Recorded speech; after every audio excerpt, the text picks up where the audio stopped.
Hungarian cavalrymen who wore these great long black mustaches. And they had an elaborate outfit with the bearskin caps and the feathers and the leopard pelt saddles. They looked fabulous. They looked fantastic. They looked fearsome as they charged forward on their horses. Fabulous, fantastic, fearsome.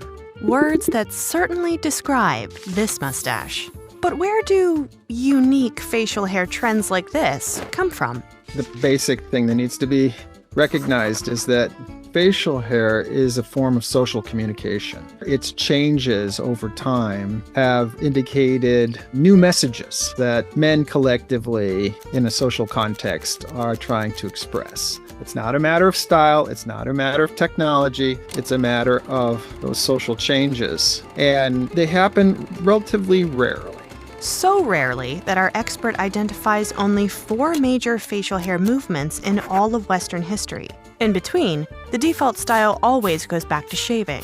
It all started in 2nd century Rome with Emperor Hadrian, whose decision to grow a beard got pretty deep. There was a philosophical reason to have a beard, and that was that he's following the dictates and laws of nature.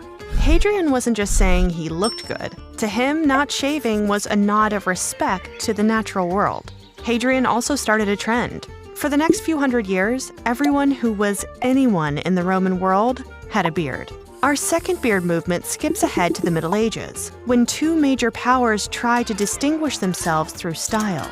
Get ready for a battle of knights versus clergy. There was a definitive move to beards among the laity, the knights, the kings, the lords, to have beards in the Middle Ages, but not the clergy, because the clergy had carried forward the Roman tradition of shaving and made that a distinctive mark of the priesthood. And so you had 2 patriarchies, each with their own facial hairstyle.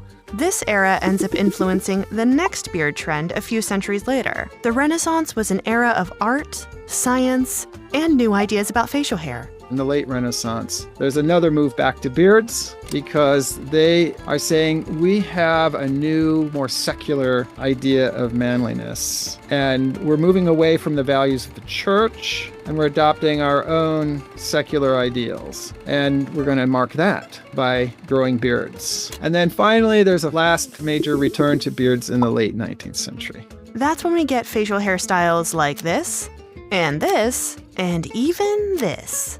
Ready to get political? One of the main reasons to grow a beard in the 19th century is because political rights were defined as the rights of men. This is the very, very moment, this exactly the same moment men are growing beards that women are saying, we need rights. Men are trying to defend their territory. They're trying to assert their exclusive right to that zone. Now, we're not saying that everyone with facial hair wants to stop women from voting. Some trends have more to do with certain jobs or social groups than one specific beard movement.